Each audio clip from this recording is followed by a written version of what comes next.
just hold it. I might break out in a song and dance any minute. But when I was thinking about service, the first thing I thought about was I'm addressing people that probably don't need a lot of information on why they need to serve because you probably are serving. But I broke this down into a couple of areas. One, I'm going to be talking about what service is, talking about reasons people don't want to serve, and also ways that we can get other people to serve. And I've got some handouts, if you could just hand them out. Here, I think I've got plenty. Here, you take some too. All right, thank you. And as you can see on the handouts, there's a lot of blank spaces. So this is going to be an interactive session, and I'm hoping that you all are going to jump in and just talk and help me out here. Audience participation is greatly needed for this.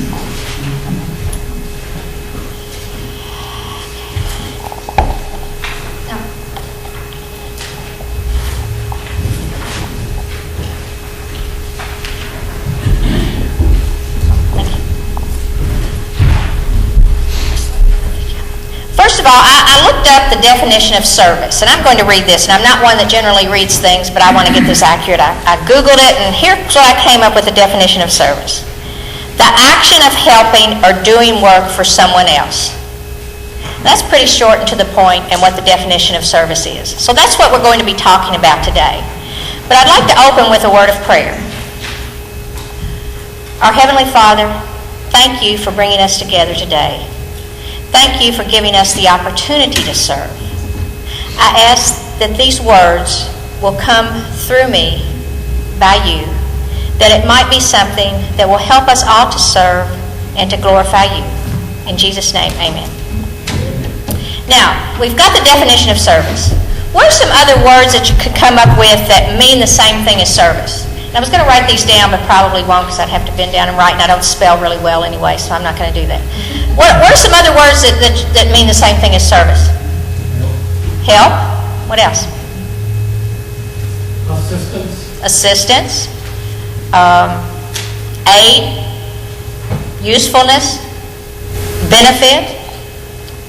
I came up with one as sort of a country term, maybe, a good turn. What else could we, did you not get a handout? Anything else? Well, first of all, we're thinking, why should we serve? Well, I've got a verse that I'm one of these people that I find something and I have these little scraps of paper in my Bible and have little verses because I can read more than I can remember at times. But this is one that came to me that talks about service. And it's Ephesians 2:10. For we are God's handiwork, created in Christ Jesus to do good works, which God prepared in advance for us. So, being the nice person I am, I made all of these, and you all can put these in your Bible and think about them. And to paraphrase that, to me that says, God created each of us and prepared us to do good works and to do service.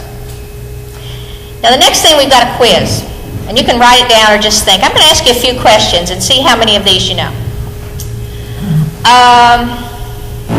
Who was the director that won the Academy Award for the Best Dramatic Motion Picture in 2012?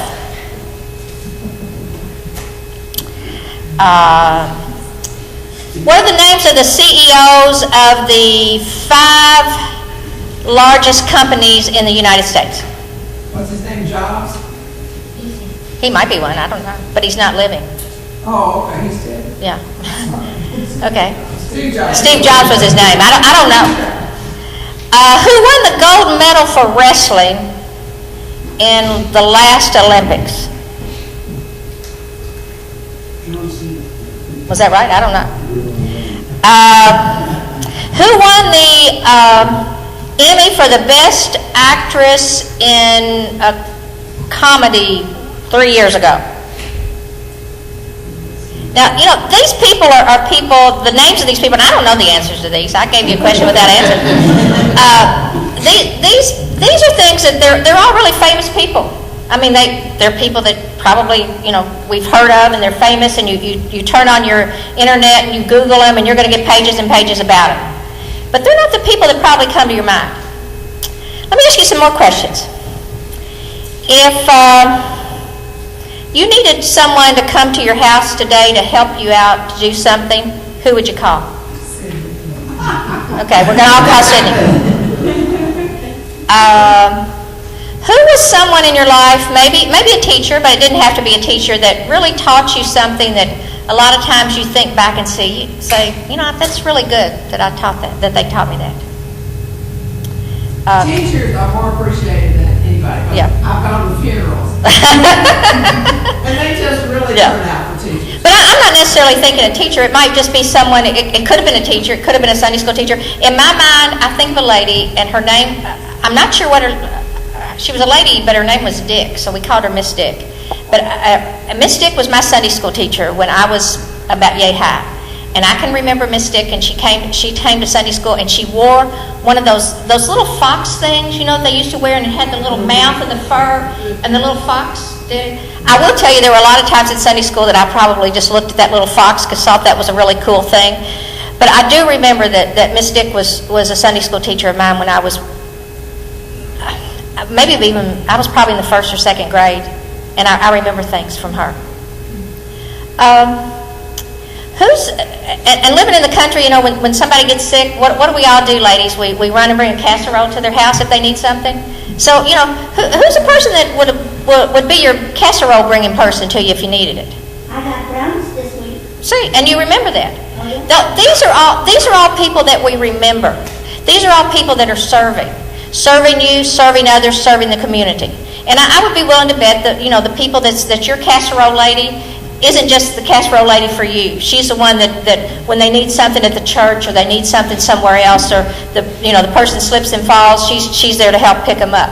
So I'm saying that to bring people that cooked this food today in here. Right. Thank you. Yeah. Very good. Appreciate it. Yeah, and I say that because it's important for us to remember that those people that I have a real problem with people talking about their heroes. You ask a child who their hero is, and they'll say some sports person, or you ask somebody, it's some rock star or whatever. I think we should all talk and think about the people of heroes are those that serve, and those that serve others, those that serve in the church, those that serve in the community. And that's where I'm coming from on the service. 1 Peter 4, 9 through 11, offer hospitalities to one another without grumbling.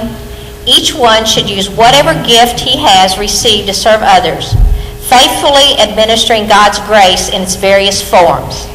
If anyone speaks, he should do it as one speaking the very words of God. If anyone serves, he should do it with the strength God provides, so that in all things God may be praised through Jesus Christ. To him be the glory and the power forever and ever.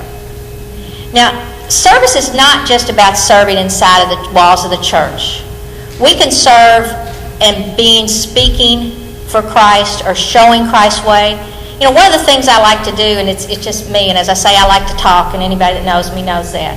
But when I'm in a grocery store, the checkout line, or wherever, the more a person looks like they're having a bad day, the more they're going to have to listen to me. Because I'm going to do whatever I can do to put a smile on their face. Now, they may go back and tell their husband or whoever, there was this crazy old lady in my line today. But maybe I put a smile on their face. And we don't know. These little things serving. And that's another thing about service. A lot of people think service means you've got to be the person that's there 10 hours a day doing this or doing that. But there's little things about service that we all need to remember. Now, when we talk about service, then we come to the reasons that people don't serve. Now, my favorite thing, or my least favorite thing, I guess I should say, or the thing I talk about the most about service, is when somebody says, it's not my job. Now, when I worked, and at one time I did get up in the morning and go to work. I don't anymore. I'm old and retired. But when I worked, the least favorite thing somebody could ever say to me was, it's not my job. Because it is our job. It is our job to serve. It is our job to do that. So when you ask somebody, it's not my job. I remember the story my son mentioned to me not too long ago. I said something about our minister, and he said, "That's not right." And I thought, what's he talking about? That's not right. He said, he's not the minister. We're all ministers. And, you kind of jump back when your 30-year-old son is telling you things like that. But we need to remember, a lot of times in church, people will say, that's not my job. It's the minister's job to do that. It's the minister's job to go visit. Or it's the person on the visitation team's job to do that. So everything is everybody's job. Now, that's not saying that we can all do the same things, but it is all the jobs. The other thing is, I'm not qualified. Well, I can tell you that there's a lot of things I'm not qualified to do. But that doesn't mean that I just say I'm not qualified, I'm not doing anything. Now, I can give you a wonderful example of something I'm not qualified in, and that is music. When Jean mentioned the thing about music today, I thought, oh my gosh, they're going to kick me out of the Methodist church because music's just horrible. So, if we're having a music program at our church, I could say I'm not qualified, and everybody in the church will say I'm not qualified to sing, and nobody wants me to sing. But that doesn't mean that I can't be a part of it. I may not be qualified to sing, but my goodness, I can stand out there and greet people when they come in. Or I can make cookies that they're going to have after singing. So we tend to think, I'm not qualified, so I'm going to wait for something where I am qualified.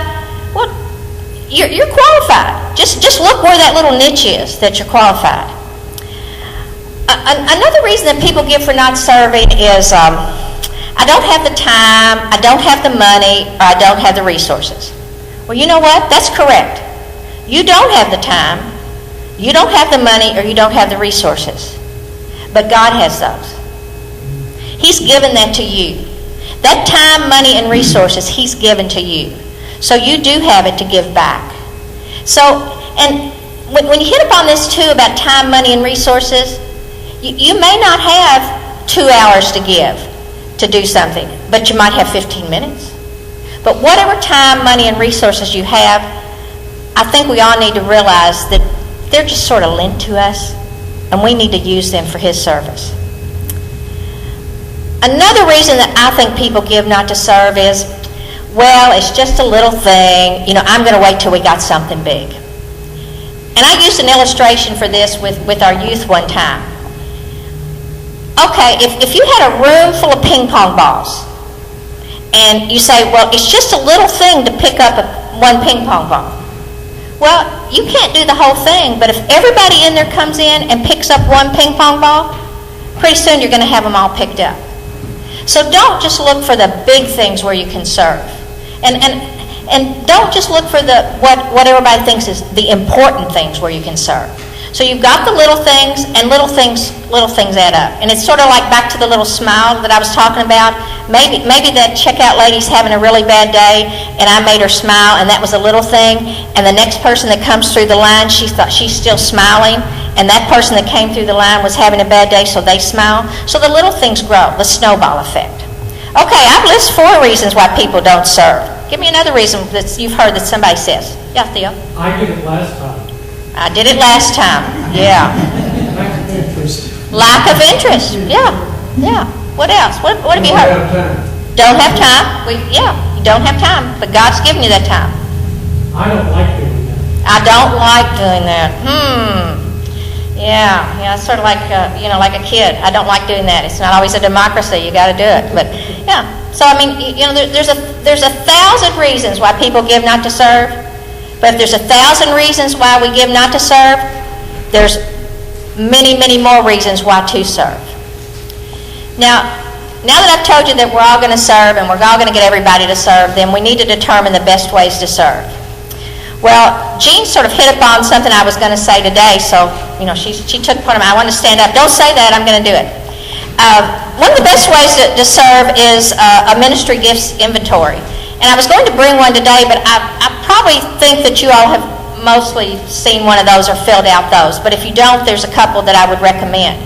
But I can tell you, I filled those out a few times, and every time, I'm off the chart on administration. I might as well not even fill it out. I know that. And most of us probably know what our strong points are. But it's good to do something like that, to maybe bring home an idea of, hey, I didn't really realize, but and you mentioned that it's not something you like to do. Sometimes when you fill out these gifts inventories, you might think, hey, that is something I like to do. So it's good to go back and rejuvenate ourselves with that. Another thing determined is once again activities you enjoy. If you enjoy baking cookies, I think you might want to volunteer for baking cookies a lot. And some people enjoy. I'll give you an example. My husband enjoys yard work. I'm glad he does because I would. House calls? Yeah, he does. I would put concrete on the yard and paint it green if it was up to me. But he enjoys doing yard work, so he is our yard person for the church. And he goes up there and gets all hot and sweaty and dirty, but he enjoys it. So I mean, he says he does. I tell him he does. But anyway, so there's certain things that we enjoy doing, and I'm of the belief if you enjoy doing it, you're going to do a better job. Now that doesn't mean that you don't have to do things that you don't enjoy at times. But look at that when you're determining. Look at your strengths. Look what you're best at. Once again, I don't sing. I know I'm not best at that. But there are people that have beautiful voices. They know that that's their strength. My strength is talking. I'll tell you that. I can talk. Nobody might want to listen to me, but I can still talk. So learn what your strengths are and what you feel comfortable doing. If Roxy had asked me to come up here and sing 3 notes, I would have been so nervous and upset and probably wouldn't have slept all night. And you all wouldn't sleep tonight after listening to me. But I mean, know what your strengths are and know what you're best at, and you do a good job. You do a good job. We have different abilities. We have a wonderful lady at our church that is the finance chairperson, and my gosh, she can take numbers and make them dance around. So we know our different abilities, and a lot of them, if you've had something in your work life, if you're an expert as an accountant, you might have that ability. So know your different abilities. What's some other ways that you all think that we could do to determine ways you can serve? I think a lot of people don't ask. That's right. They just don't ask. Mm-hmm. All you need to do is to say, you have any jobs that you doing? Right. And some people, you can tell I'm not shy, but as you say, some people are a little hesitant, and especially if you come in a new situation, and maybe, like you say, they know that there's somebody there that does a really good job, but they don't want to jump in because I might not be good enough. I'll use another example of mine. We have this wonderful group of ladies that do quilting at our church. They meet every Friday. I'm a little challenged on my sewing skills. I mean, I can do it, but I'm not really that great. And these people are I mean, they're like world-class experts on this. But I just sort of showed up and I said, what can I do that it doesn't matter if I mess up? And they gave me a job that it didn't matter. You can take a flat piece of cloth and press it, and unless you're going to run the iron over your hand and burn your fingers, you're not going to really mess up. So that's right. You need to ask. You need to ask. You need to join. What else is a way to determine you can serve? A lot of times, serving is not something you can plan on. The time, place, and circumstances may determine how you can serve. Correct. And along the same line of that, if you wait and say, I'm going to serve next week because I'll have more time, or I'm going to do that, if we really wait until it's that time that we have more time, it's never going to happen. You got to jump in. You got to jump in. I'm just thinking, I do not see myself as someone who is dedicated to changing tires. Mm-hmm. But if I'm driving down the road and there's a car off to the side with a woman standing outside with her arms up, I might pull over and change the tire for her. Mm-hmm. But that's a time, place, and circumstance that dictated how I would serve. It might be something else next time. Along the same lines, you also have to get out of your comfort zone to serve. I'm using examples from my life because I don't know examples from yours, but if you would have told me a couple of months ago, that I was going to have a homeless person that we picked up off the street in my house, sitting next to my little 2-year-old granddaughter, who, by the way, is perfect, in case you wanted to know that, but I would have said you're crazy. But and this is getting out of comfort zone. We were coming home from Middletown. It was a couple months ago, and it was storming. It was starting to storm, and it was a really bad storm. And there was a lady, a homeless lady, walking down the road of US 60. I don't know if y'all are familiar between Middletown and Shelbyville. And well, actually, we'd seen her walking when we went into town. And I made the comment to Gary that you don't, where we live, you don't see many homeless people. I mean, you know, we live in a rural area, and I guess it's not efficient for homeless people to be, you know, it's not where you normally see them. And I made the comment that you don't, and I said, and she was a lady, and I said, you know, there's a lady, and she's walking down the street, and he said, well, maybe her car broke down or something, and we didn't see it. So we went into Middletown, we came back, and here it was, and it was starting to storm, and she was right out kind of in front of our house, and we went in house, and both of us were like, you know, I feel really bad. You know, what do we do? You know, I feel really bad. And it was, I mean, I kept thinking, you know, sun come out, I won't worry about it. You know, please, sun come out. But then it started storming, and Gary said, you know, what should we do? And I said, well, I don't know. Well, I was sitting there. We had the granddaughter with us that day, and he said, well, I'm going to go up and see, you know, what I can do for her. So we sat there, and he was gone. He was gone a little while, and he came back, and he walked in the door, and I was in another room when he walked in the door, and he said, honey, I'm home. And I said, good. And he said, and I brought somebody with me. And I thought he was joking.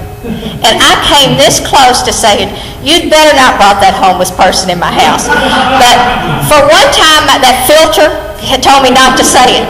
So here he came with this lady, and she was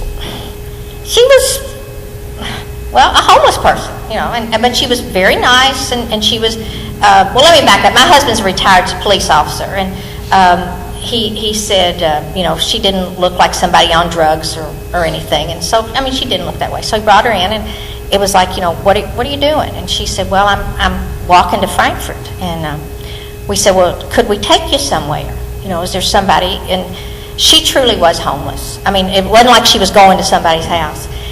So here it is, and it starts storming, and she's in our house, and so, you know, what do we do? You know, I mean, you know, we need to do something. So I get on the phone with some people in Shelbyville, Operation Care, and we do a few things, and we find out that they could give her emergency housing and do some other things, and we got her something to drink and eat, and, you know, my little 2-year-old granddaughter's right there, and she started talking to my granddaughter and telling us that she used to play the piano, and it was a really sad situation. I could talk for days on this, but to make a long story short, which I'm not because I've already made it long, but we took her in for that afternoon, evening, got her some help, got her a place to stay.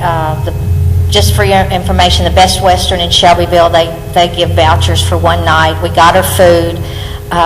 And she gave us some names of her family, and we tried to contact them, and they weren't really interested in helping. That's a whole other story. But anyway, so we got her put up for the night. The next morning we went to see what we could do to help her and tried to hook her up. And we did our good. We did as much good as we could. But I say that to think, if you'd asked me that I would have had a homeless person in my house for a while and had her in the car sitting next to my 2-year-old granddaughter and doing these sort of things, I would have said no. Now, did I serve helping her, and did it help her out? Yes, I think it did. But I know one thing, it really helped me out. And I'm saying that service, not only does it help the person you're helping, but it helps you. And I've felt good, even though I felt like I didn't do as much as I could. So that's another thing, you know, out of your comfort zone. I probably got off track. I've got these notes, but I don't pay attention to them. The next thing I want to talk about, is there any other ways that we can determine how to serve? We mentioned that, yes. Support. Support? Yeah. I saw him. Oh. I was just going to say prayer, and we have to have an open-minded heart, because we might be the answer to that prayer. If we pray, Lord, how can I serve? It could be like you were talking about, helping a homeless person, and probably in your wildest dreams, as you said, that was not your idea of service. But, right. Sometimes the Lord brings something into our lives that He wants us to serve. He wants us to try. He wants us to, as you say, get out of your comfort zone. Mm-hmm. Mm-hmm. So that can be growth there, but we have to be mindful that as we pray, we're going to be the answer to prayer a lot of times. Right, and it is an answer to prayer, and you're right. We don't get to pick the ways we want to serve. Well, we do sometimes. I mean, when they ask it, who wants to do this, you can hold up your hand and choose, but we don't always get to pick the ways we want to serve. You And know, I sit through all that, what I see is this lost world we now live in. You're just no longer telling your granddaughter the word. The granddaughter saw her grandmother in action. And that's the powerful tool that you may never realize one day. I guarantee she will, even at 2 years old. well, I hope so. Yeah, but you and that brings on another thing. Your actions speak for you. You tell the word all day long. Yeah, Just we- prove what Jesus said. I don't know how many of you all do this, and I'm sure some of you do. And our church participates in the bell ringing for Salvation Army in Christmas time, and I think the actions, even though we may not bring in as much money as we would like to, but just seeing us out there and doing that, I think if that shows somebody, one person, that we can stand out here in the cold in front of Walmart ringing this bell, that we can do this, maybe that one person sees that action and they puts a little thought in their mind that, hey, they're doing this for the Lord, and I should do that for the Lord. Or they're doing this for the Lord, I might want to think and learn a little bit more about Lord. So I mean, you're right. The actions do speak. Actions do speak. Serving a lot of times comes with that first step too, and we kind of touched upon this a minute ago. You got to take that first step. You've got to start. Tell me if I'm giving you too many examples about me, because I can talk all the time. But have any of y'all ever done a zip line? Oh, one brave person. You've done one too? Well, we were doing the zip line, and I will tell you, I didn't do the big zip line. It was the kiddie zip line, okay? Gary said it wasn't very high. I said if it's over 3 feet, it's too high. But anyway, so I got on the zip line, and I really wanted to do it. And I was on this little thing, and I was, the little harness all up, and I couldn't go. I was frozen. I could not take that first step off of that little platform thing. I mean, I would still be there. And the person that was the helper, he said, go. And I said, I can't go. And he said, go. And I said, I can't go. I said, just push me. He said, well, I can't push you. We're not allowed to push you. I said, well, you either push me or I'm going to still be here forever. And so finally, when he gave me that push, he finally gave me the push. I think my husband was waiting, and he said, push her. Get her out of the way. Push her. But when he finally pushed me and I took that first step, it was like, this isn't so bad. And a lot of times, myself serving, I have to have somebody to push me to give him that first step. And that's another thing we can do, as those of us who want to serve and want to encourage other people to serve, we might need to be that little person on the platform giving that person that little push to take the first step. I made a comment here that I wrote down: leave hearts and minds open for how you can serve. I have a question. Okay. Oh, gee, I got to ask her a question from the district superintendent. Ooh. No, it's a serious question, because I hear from churches all the time that there's kind of an older generation that's now saying, I have served for 30 years, I'm done. But then there's nobody else to serve coming up. So what do you do in that situation? What advice do I give people? Do we keep pushing people to keep serving even though they say they're tired and they don't want to anymore? Or how do we get the younger people to even think about it? Well, that's a great segue into where I'm mentioning next. And I didn't plant the question, but that is really important. And I've read statistically that 20% of the people do 80% of the work. And really, if you look at it, I don't know how it is in your church, but we do have some older, I'm speaking as older generation people doing a lot of the work, and you don't have others doing it.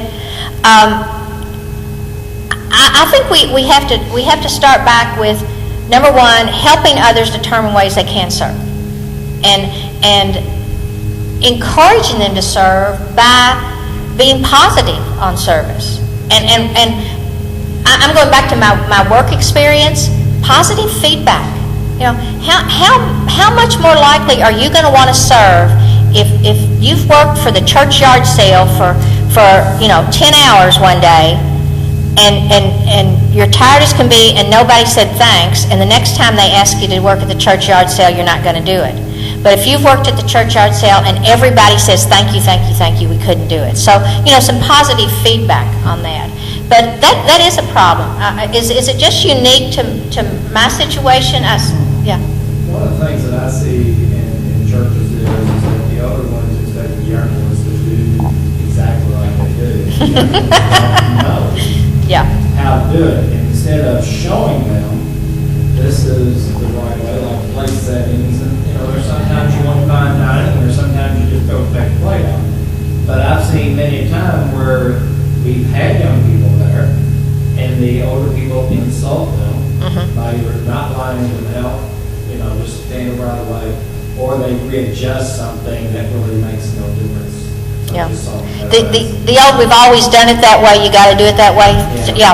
And I do think that hurts too. We've done it that way for 100 years. It's done fine for 100 years, yeah. But that is a point, yes. It's a shame that there aren't people who have the attitude. There are, but they're few and far between. They want to be a mentor. They know they need to hand it over.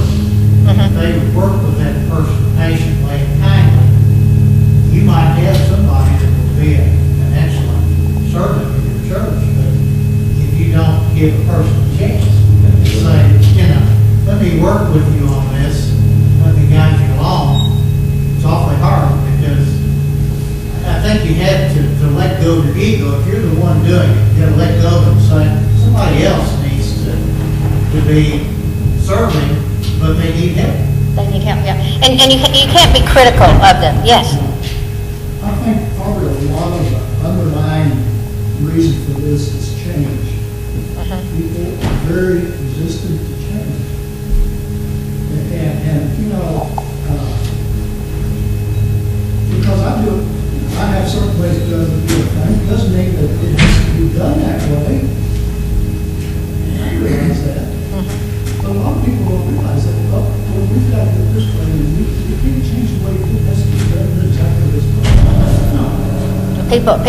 People are somewhat offended by that too. You've got to do it my way and don't do it. But in encouraging people to others, I think you have to help them determine the ways they can serve. And one of the things that, and I'm glad that Jean mentioned that about the ministry gifts inventory, or there's, as I say, 2 or 3 of those. I've got a couple here I think I brought today. But I like the idea of encouraging people to take that, to determine what it is. And one of the things that we've talked about at our church, and I think we're going to do it, is we're going to have everyone in the church take this give it to them at home, and you take it at home at your leisure. And then we're going to come back and do what we're going to call I don't know what we're going to call it, like a skills bank, a gifts bank, whatever it is. And we're going to have, if there's 10 people here and they fall in this range, and if we need something in that range, we're going to say, why don't we call on Jane to do that, because that's what it is. And we're going to tell people that we're doing this to try to help develop your strengths and abilities and that sort of thing, and to help you to serve. But that's one of the things that we're thinking about doing. The other thing I think that really helps people want to serve is if you give them some ownership of the process. And I think that's what we've kind of been saying around here. It's time to have our annual pancake breakfast, and we've had pancakes and sausage and blueberry syrup for 40 years. If you ask me to do it, don't come and say, now we've got to have X, X, X, and you've got to use this recipe, blah, blah, blah. Tell them, we want to have a pancake breakfast and we want to feed X number of people. What do you think about doing? What do you think we should do? What should we do in addition to that? Should we have something special for the children that day? Give them a part of that and give them ownership of it. And I learned this in working, and I was a great delegator, trust me. But I also sometimes had to step back. When you delegate something, if I go and say, what should we have for the children's activities at the pancake breakfast, and they come up with 3 things, and I've got 3 other things in my mind, don't go say, well, those are fine, but we're going to do blah, blah, blah. So if you give somebody ownership of something, actually give them ownership of it. Now, that doesn't mean if you gave somebody and they said, well, for the children's activities, we're going to have them doing something that's not appropriate activity, that you don't step in. Or if they say, well, for our pancake breakfast this year, we're going to charge $40 for a pancake. I mean, being somewhat realistic on this, but give people ownership of it and make them a part of the process. One of the things that I think we sometimes fail to do when we're getting others to serve is we ask people to do too much. And I tell people, don't do too much. Don't do more than you can handle. Don't spread yourself too thin. Because when we do that, if I go to Sydney and I ask her every time I need something, Sydney, can you do it? And I know Sydney well enough that she's going to probably say yes. She'll go home and grumble about me, right? But she's going to say yes, and she's going to be spreading herself too thin. And there's only so much you can do. We've got a lady at our church. Now I'll give you an example. She's a wonderful person. She's got 5 children. She's got a very demanding career. But you ask her to be there and she'll do it. And I'm sometimes hesitant because I know how busy she is. And I don't want to just get her so bogged down that she's thinking, I just can't do it anymore, or I can't do a good job. So don't spread, make people too thin. And that's the same thing for us. And I know every one of you all in here, I feel like I've been around you enough that if anybody in your church came and said, tonight you need to do something, if you were healthy enough to do it and could do it, you're going to do it. But sometimes, even those of us that serve might have to say no. Now, that doesn't mean no, definitely not. It might be, I really can't do it tonight because my niece is getting married and I've got to make the wedding cake and blah, blah, blah. But, don't forget about me next time. So number one, don't spread yourself too thin, and you probably aren't going to hear too many people say that. Don't do too much, but don't count on the same people over and over. And we all know who that you can count on, but don't count on the same people over, because that brings off another thing. We always know that Jane will do this, so everybody in the church thinks Jane's going to do this. Well, why don't you go to this other group of people and say, Jane's been really busy. We're not asking her to do this time. Could you all kind of take the slack because Jane needs to do something else, or Jane needs to be out of town? So, working that way and giving them the ownership and a part of the process. What are other ways you think we can encourage people to serve? Yeah. One of the things, it's an informal program. We don't have any kind of formal program. Every once in a while, every church program has to pass the baton. Mm-hmm. And we've got what I call a mentorship program. You think of like a pancake program. Mm-hmm. And you come to the youngster, I say 20, 30 years old, and say, well, you ought to pair up with Mrs. Smith. She's been doing the pancake breakfast for the last 30 years. And the what is not the same as the how. Mm-hmm. So what Mrs. Smith will mentor with the young person is, we need cups, plates, fry pans, baking supplies, coffee, milk, cream, sugar. In the past, we needed about so many chairs and tables, and here's why we need all of that. If you're the newcomer, how would you suggest we be set up with time of day, how much we charge, and all? And I can help you say, well, we had thought about asking $3 for admission, but then we thought maybe we ought to only charge $2.50. Or you say, well, $1.50 is fine, but last year we charged almost $3. So you mentor them in the how. You teach them the what, but mentor them in the how. And then that becomes their program. That's a good point. Yeah, and along the same line of that, you don't want to have something that there's only one person knows how to do, or one person's always done it, because heaven forbid that person may not be around. They might get sick. Something happen, and if they're the only one, what do we do? If we've got one person and they're the one that has always done VBS, nobody else has done anything about VBS. They have no idea where to even start, and for some reason that person's not available. You're in trouble.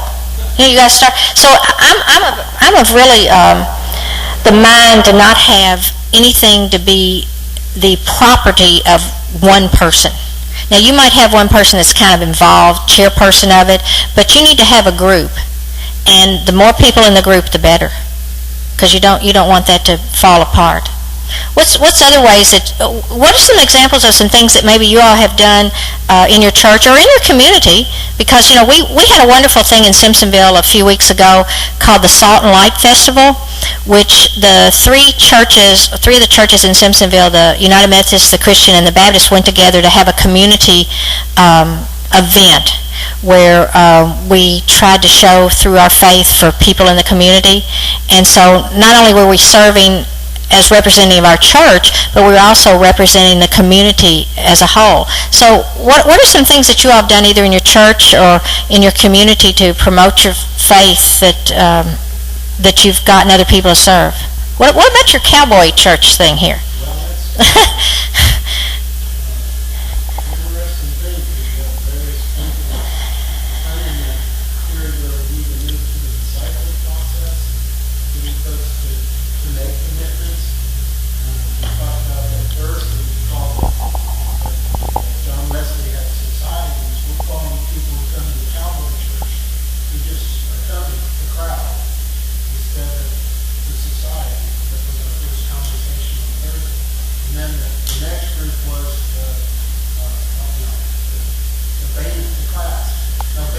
Well, we call them the core. It's kind of people who know stuff that aren't sure if they want to lay teach, serve, or what. And then the last one's the core. And kind of the training, it's not really cowboy training often. It like what I call them the herd, the corral, that kind of stuff. But we're at that point now where we are trying to look at how we can disciple each other, serving, ministering to each other, and reaching out. Basically, what we're called to do. Just call them a posse. The white hats and the dark hats. Let's I don't mean to be negative, but let's think in terms of has anybody done anything where they've tried to get people to serve and it was a failure? Because you can learn by your failures. Has anybody got anything specific? You don't have to give names or dates or times, but does anybody have anything that gee, I wish we hadn't tried to do it that way? Any? And we did here, and it's kind of a wake-up call for us, because I thought it was important just to start right away with this particular congregation and say, not necessarily who's in charge, but who's going to go in charge. Mm-hmm. Who's going to be in there. So we set up 3 groups, Esther and Nehemiah and David, with leadership, serving, Mm-hmm. on the 1 minute tagline. It didn't work. The 3 people showed up on one Wednesday and one on the next Wednesday, and I said, well, I guess we're all just going to do this together. And that worked. Yeah. Rather than they failed. It failed because we wanted to categorize leadership roles, but it succeeded because we learned that we do things better together. So what do you do when something doesn't work? You jump up and down and cry and we're not ever going to do it again? What? I have an idea, and one thing, just to back up. If you have an idea for serving, pray about it. I've had this great idea, I've got it all worked out. I've taken it to 2 churches in Georgetown, 3 local civic organizations, and they say, yeah, boy, that's been going on for 3 years. Now, I know in other communities, the same idea. Mm-hmm. I think last year it served about 200 people and raised $15,000. Wow, it's a great idea. I've got to go. But it's not for our community. Problem? I didn't pray about it. Mm-hmm. So I'll start to pray. I'll have to be tweaked or something, or maybe it's not brought up at all. But I thought it was a great idea. I'm not so sure God did. That's an excellent point. That's one of the things that I wanted to bring up. Before you undertake a task, any task really, but if you're talking about a service project or something, the first thing you need to do is pray about it. And don't just pray that one time. Keep praying. Keep praying and keep praying. And if you go an inch on it, when you pray, thank for that inch you've done, but keep praying for the miles you've got to go. And the Salt and Light Festival that we had in Simpsonville, I'll brag on our pastor. He and the other two pastors, they were praying about this for months before any of us even knew what they were doing. And after they had spent a lot of time praying and communicating about this, then they came back and talked to the churches, and so those prayers were being answered. But you Tell us what it is. tell us what is. Oh, okay. We had a community event. First of all, we had free food, so that got a lot of people in. It was a Sunday afternoon. We had free food. We had children's activities that were. We made little bookmarks with crosses on them and did various things. There was music, and it was Christian music. Then we had each of the three ministers spent a time, and they were limited to the amount of time they could talk. We told them they had to do that. But anyway, each of the three ministers, I think, had 10 minutes where they actually stood up and gave a message, and then we followed up with various information. And so Inside the church. it was outside. It was outside in a big grassy area, and we had tents, and it just happened to be, we prayed about the weather, and it was a beautiful day, a little hot, but it was a beautiful day. And I'm not sure how many people we ended up having there, but we had a huge amount, and we had people that were,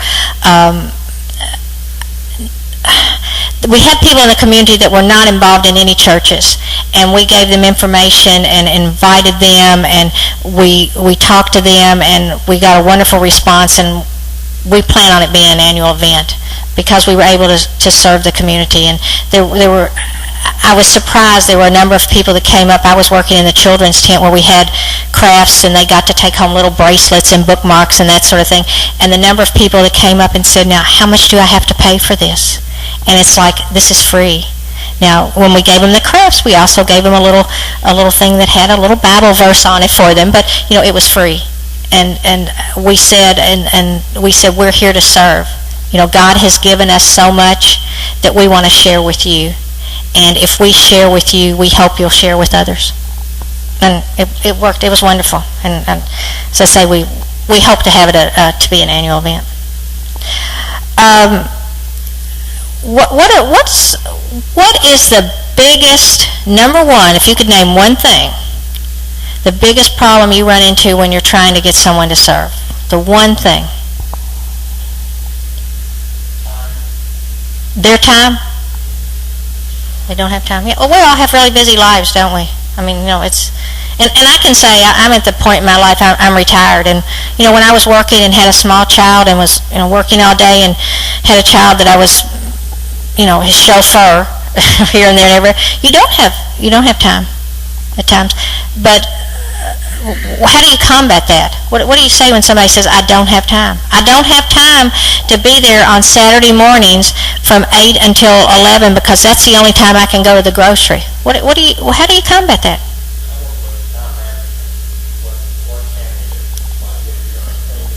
Mm-hmm.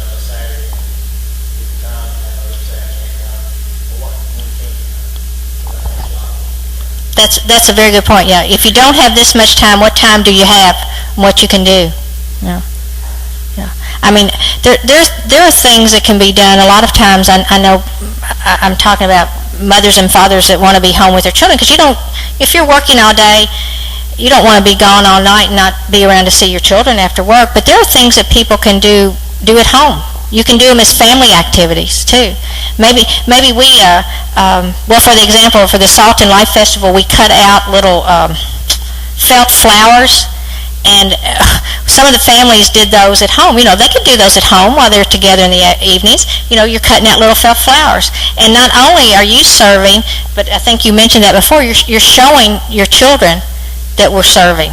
So a lot of times the whole time issue, people think if I don't have time to be away from home, I can't serve. Well, there's things you can do at home to serve. What's the other big? Yes, Theo? You've got to do your research to avoid what I'll call service mismatch. I've worked with you for 3 years and you have yet to join the choir. Mm-hmm. Well, duh. Yeah. Mm-hmm. I just can't get you to join the choir. Mm-hmm. Well, so you know, once you do a little research, you find out, well, she makes great coaching. Mm-hmm. Or she's so many times Mm-hmm. and go after you for that. Go after it for that. That's right. What's another big pitfall? Is it meaningful? They don't feel it's meaningful. And it may be something that they don't feel it's meaningful because they don't know the big picture. They don't see where it's going. You know, we all, I do, we live in an instant gratification society. And if I'm doing this and we're not going to have 10 more people join the church in the next 2 weeks, it's not meaningful. But, you know, the example again of the salt and light. It's that first little step, and you start out, and it's like, you know, you've got a piece of concrete, and you're pecking off little pieces. And so it may not be meaningful what they see there, but you have to share what the big picture is, what we're going for, and look at every little positive thing that comes out of it, every little positive thing. You gotta know where you're going before you can plan. Yeah. There's a phrase that I had when I worked, and I said this many times. You have to plan your work and work your plan. And if you stick to that with prayer, and that doesn't mean that if you plan your work that you don't change. It's not chiseled in stone. He's planned his cowboy church to do some activity in March, and it's not going to work. And because it was on his plan, they were supposed to do that in March and they couldn't do it. That doesn't mean you don't change your plan.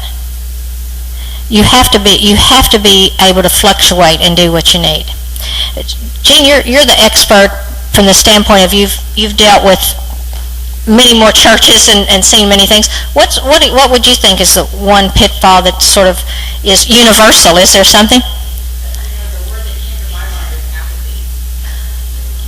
How do you care enough to want to serve? Well, and I think it comes back to the other things we mentioned. Find out what they enjoy.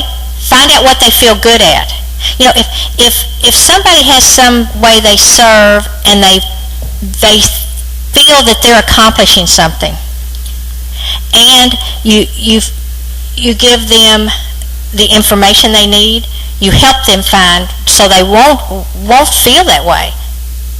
But you're right. A lot of people are just not wanting to get involved. And you have to take all of these things together, and what works for one group doesn't work for another.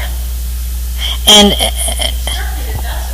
Your Salt and Light Festival sounds really fabulous because it's just getting a Christian presence in the community. Since Christians are not the majority anymore, and we would normally think, oh, we just need to show people that there are Christians here, but well, yes, we do.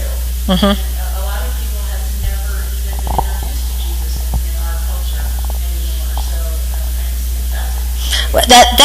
that's the main thing we wanted to do, was to show, because, you know, I don't get me started. I could speak for days on this one, the whole where, you know, it's not politically correct to say you're a Christian. You know, don't say that.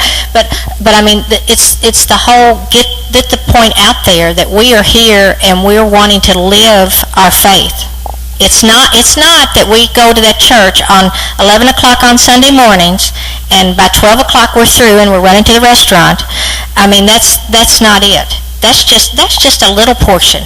Faith is 24 hours a day, 7 days a week, whether you're in the church or you're in a grocery store or wherever you are, and especially in the community. And when you have people that have not, as you said, Gene, that have not been exposed to that, they were just amazed. There were people amazed that we were giving them free food, and we were giving them these crafts, and they were able to. And we had some wonderful singing group from the Baptist Church in Simpsonville. They've got a gospel quartet. I mean, they sound like the Statler Brothers to me. I mean, they were great. And you know, people were like, "This is wonderful." And you don't have to jump on them and, you know, say, you don't have to jump on and say, if you don't listen to our little story about Jesus, you can't do this. What you do is you show them through your caring, and then you start telling the story. You know, you intertwine it. Like in that parable, the Westminster Church parable behind Methodist, they did that for the parable days, and they put up the big balloons and did it all for free, and they gave out drinks, they gave out popcorn, and they were going to give out hot dogs, but the city was not going to give out the hot dogs. Yeah. They had to charge. Yeah. And I mean, it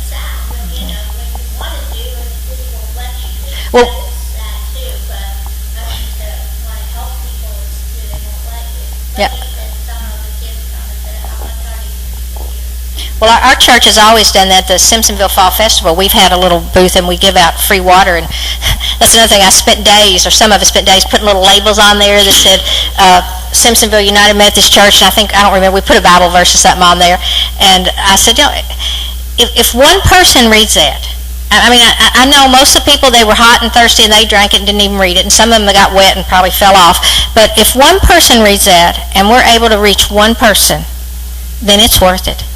And in my mind, if I reach that one person, maybe that person then will reach another person. I think, are we supposed to be through at 1:15? Okay, it's 1:15. Oh, okay. Well, I'm almost through. Anybody else have any questions, comments, concerns? Yes? One of the pitfalls that we run into in Milton is getting people to commit for the length of time, such as Sunday school teaching. And we've got people to do it now, but, I mean, it's been a battle over years. We, Getting that long-term commitment, even if we say just teach it for them. Yeah.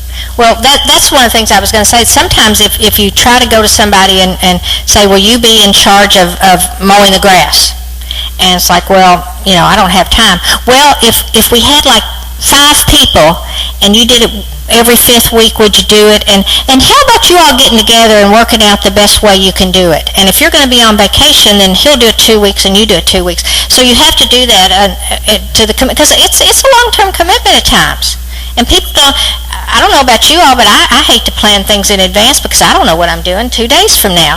But on the other hand, too, when you talk about that, I think it's important if you say to somebody, I want you to be a Sunday school teacher, and we want you to do this, but tell them, now if something comes up, and we know that you might need to go visit Aunt Martha a few times, or something comes up and you're not going to do it, we're going to have a sub here.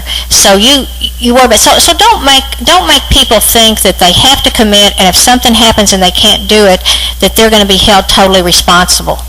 Give them the little out. That way they don't have an excuse. I will tell you, don't ever ask this lady right there if you can do something or not, because whatever excuse she has, she's got an out for you.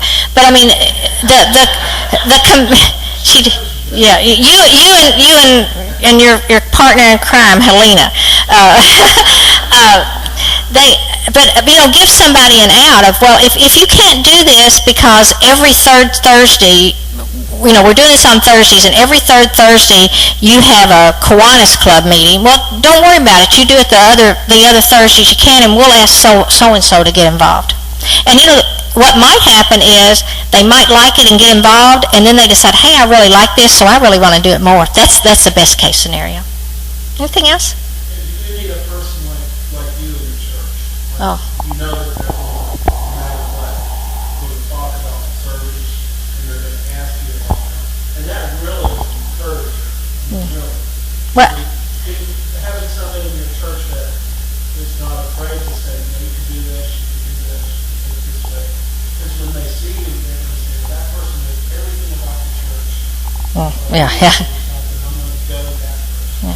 Well, I don't know that I know everything about it. I will tell you, I'm fairly new to my church. I've only been there a little over 3 years. And the first thing I told him when I started doing things is, I'm a take charge person. So don't anybody be offended if I jump in and say, you need to do this, this, this, and this. Because I don't mean it that way. My husband's used to it. I take charge and do it. And that goes back to, leading by example, too. If you ask somebody to make 4 dozen cookies each, it wouldn't hurt if you made a couple, too, sort of thing. So don't ask.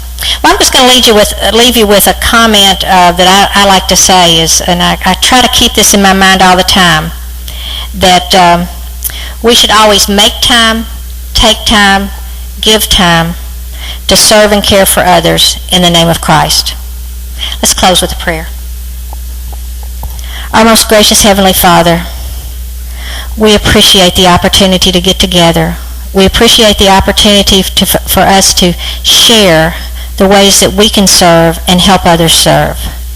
Help us to always remember when we serve, whether it is small or large, that we do it to glorify you. In Jesus' name, amen. Thank you.